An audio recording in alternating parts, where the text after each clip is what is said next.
with me, your kasama Heart Evangelista. Okay, welcome back to our Getting to Know Idol Week. Now, kanina nakita na natin, syempre, iba't ibang mga idols. Ngayon naman, it is time for Apple. She kind of belongs to those, you know, from ugly duckling, naging beautiful swan. Yes, alamin natin ang kanyang kwento. Watch this.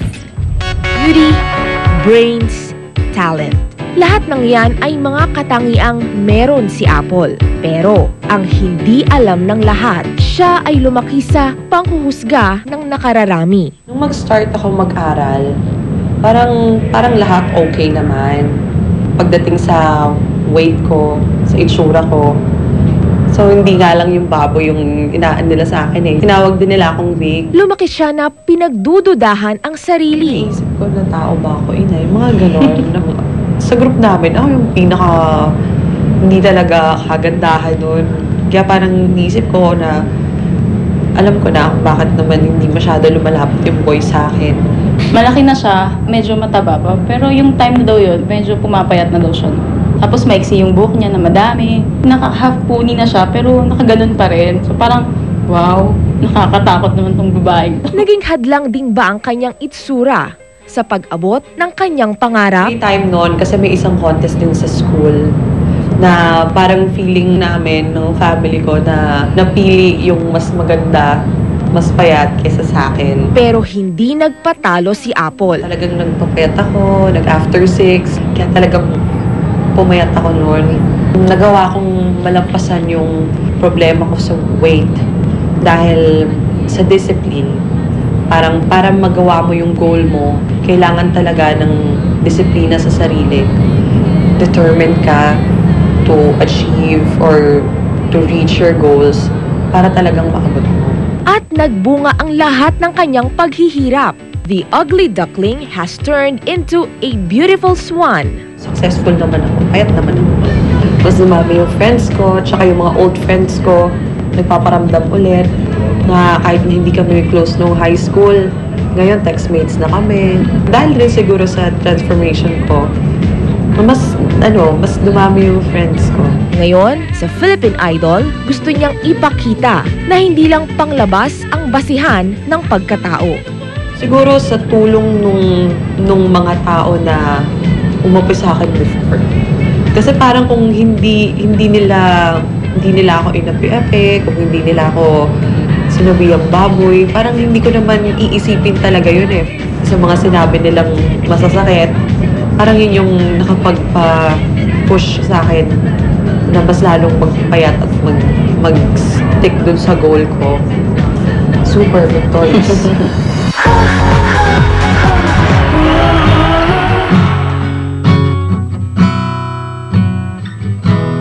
Wiser now, I'm not the foolish girl you used to know so long ago.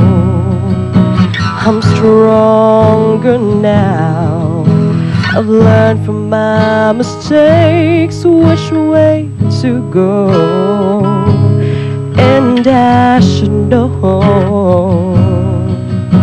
I put myself aside to do it your way, and now I need to do it alone. And I am not afraid to try it on my own. I don't care if I'm right or wrong. I live my life the way I feel. No matter what, I'm gonna keep it real. You know, it's time for me to do it on my own.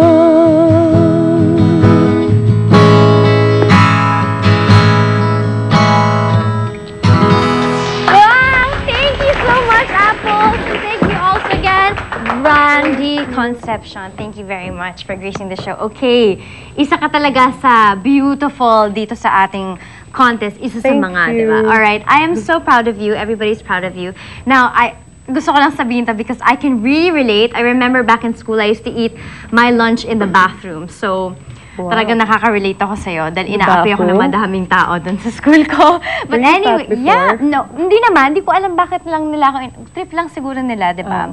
So, nakaka-relate ako and I'm sure ngayon, everybody's watching such a success story, you know, you're so blessed now. Look how I God know. works, di ba? What is your message to all of those people that used to bring you down? Message ko is, of course, thank you. Thank you dahil kung hindi dahil sa inyo, hindi ako magiging ganito. At kung hindi dahil sa mga pang-aapi nyo, hindi ko may isipan na baguhin yung sarili ko at improve for the better.